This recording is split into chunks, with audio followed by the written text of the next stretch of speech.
bersama saya Mila Aswan di Ekspedisi Hilirisasi Anak Bangsa. Saya masih akan melanjutkan perjalanan di Maluku Utara karena akan mengupas banyak hal mengenai industri nikel yang ada di kawasan Halmahera Selatan, tepatnya di Pulau Obi.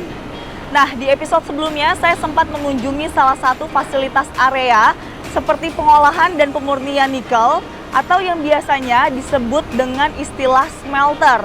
Nah, ternyata di tempat ini ada dua jenis smelter yang dioperasikan.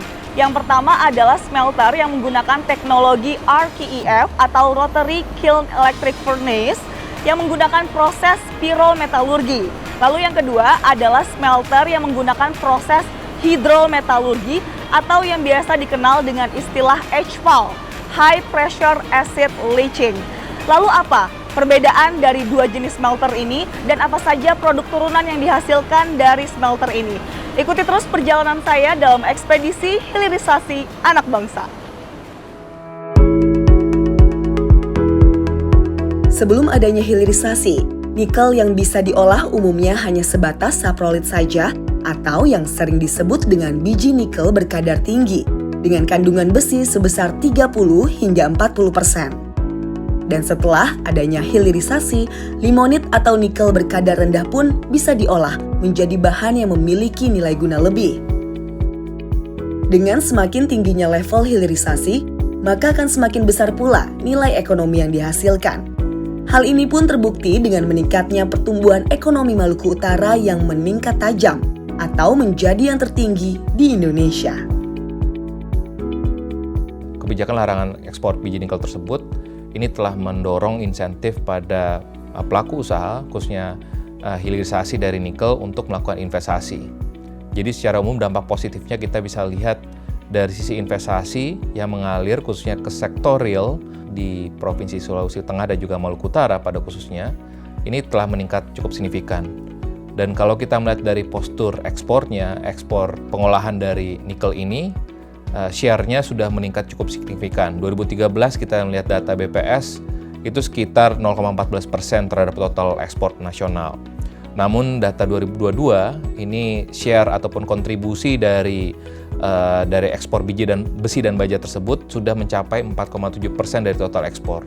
Pertumbuhan ekonomi PDRB Maluku Utara di tahun 2020 di awal pandemi itu masih mencatatkan pertumbuhan positif 5,4%. Lalu di 2021 meningkat 16,8%, di tahun 2022 ini mencatatkan pertumbuhan 22,9% dan bahkan di kuartal 1 tahun 2023 ini masih tumbuh positif 16,5%. Jadi tetap kita melihat bahwa kinerja dari perekonomian Maluku Utara masih yang paling tinggi dibandingkan dengan 33 provinsi lainnya di Indonesia.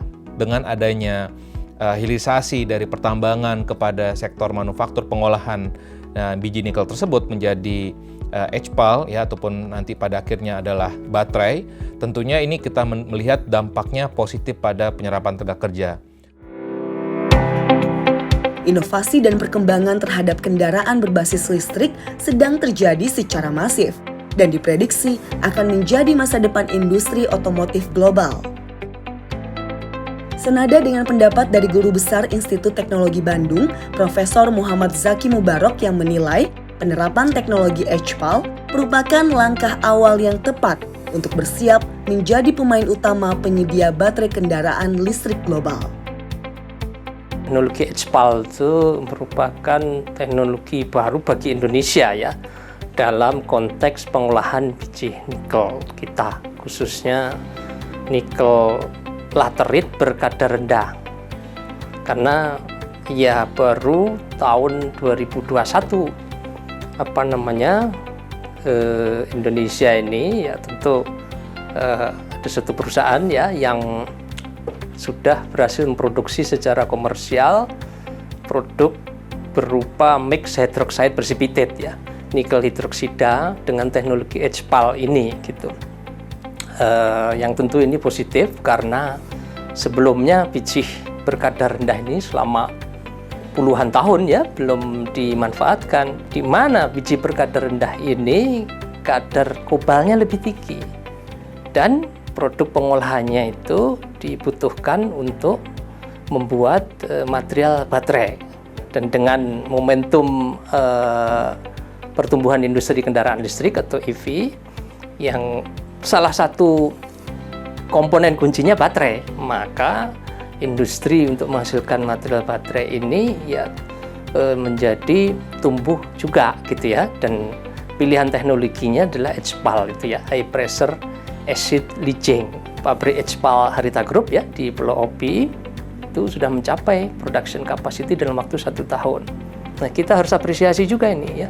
Dan kebetulan sama, yang pertama ini adalah PT Halmahera Persada Legend ya, Haritha Group. Kita harus apresiasi, sudah berhasil juga sekarang meningkatkan produksinya menjadi nikel sulfat. Nah, nikel sulfat inilah yang digunakan nanti untuk salah satu material baterai untuk EV.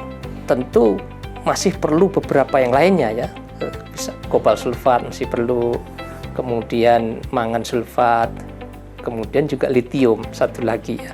Tetapi nikel ini salah satu yang krusial karena dia proporsinya cukup besar, dan untuk menghasilkan baterai yang kapasitas energinya tinggi, pilihannya adalah baterai berbasis nikel ya.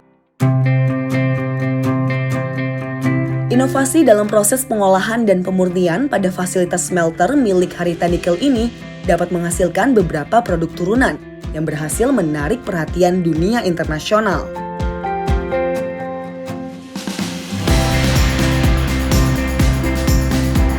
Saya akan mencari tahu lebih dalam lagi nih mengenai smelter ini.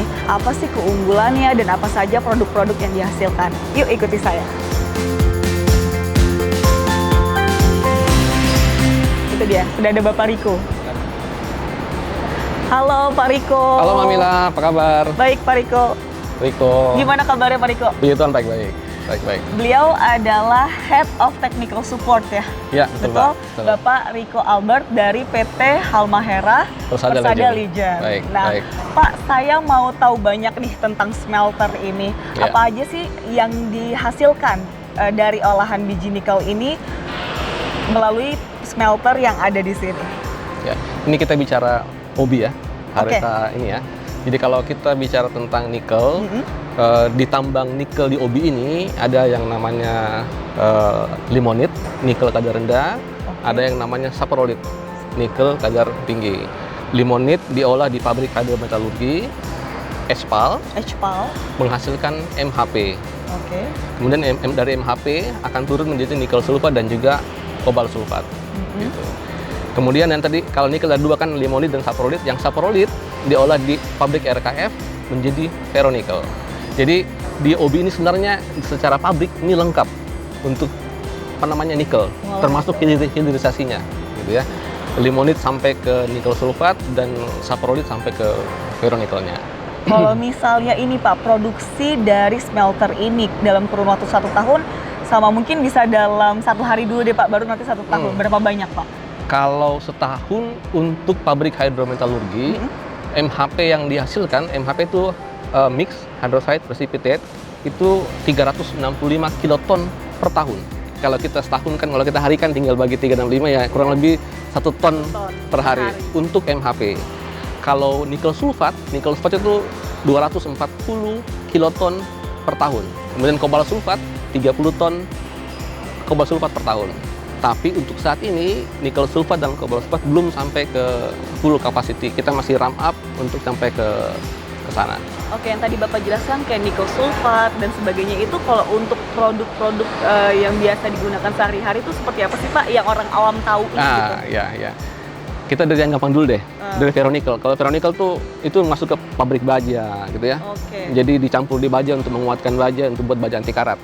Yang lainnya ya sehari-hari kita pakai sendok makan, garpu, piring yang plate, peralatan perabot dapur gitu ya? Itu semua dari kebanyakan dari ferronikel. Dari ferronikel. Nah, kalau MHP tadi dari kadar rendah. Dari kadar rendah itu menghasilkan nikel sulfat dan kobalt sulfat. Arahnya sampai ke baterai listrik nanti. Baterai listrik yang sekarang lagi tren gitu ya. Nah, yang jadi visi pemerintah Indonesia saat ini gitu. Biasa, berarti benar-benar potensinya besar sekali ya Pak ya? Nah, kalau misalnya dari keunggulan smelter ini Pak, apa aja sih Pak? Bisa dijelasin ke kita semua nih?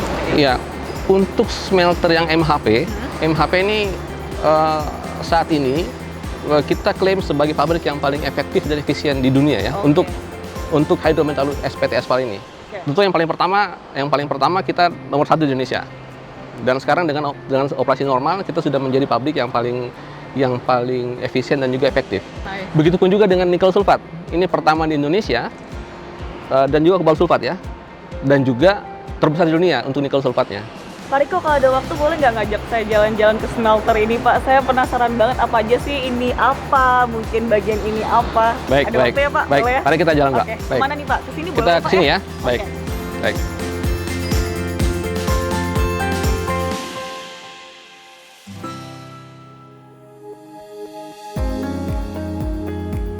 Inovasi dari Harita Nikel ini menjadi langkah awal untuk mewujudkan mimpi Indonesia menjadi pemain utama industri nikel dan raja baterai listrik dunia. Pabrik nikel kobalt sulfat kita yang ada di Obi ini terbesar di dunia. Itu artinya apa? Jadi kita sudah mempersiapkan sejak sekarang, kita siap untuk memproduksi dalam skala yang besar. Kita lihat bahwa ke depannya memang kebutuhan baterai dari mobil listrik ini sangat besar ya. Nah ini produksi kita akan terus meningkat, semoga akan mencapai maksimal sesuai dengan kapasitas produksinya. Kita sudah mulai melakukan ekspor dari nikel sulfat.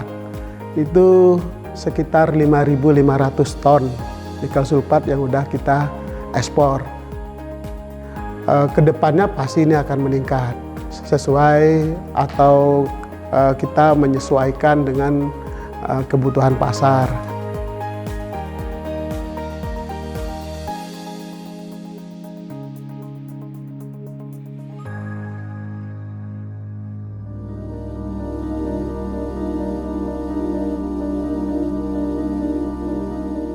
Hilirisasi ini cukup menggambarkan kesiapan Indonesia dalam memperkuat daya saing ekonomi nasional di tengah ketidakpastian kondisi ekonomi global. Lalu muncul pertanyaan di benak saya, apakah perusahaan ini bermanfaat dalam penyerapan tenaga kerja lokal atau setempat?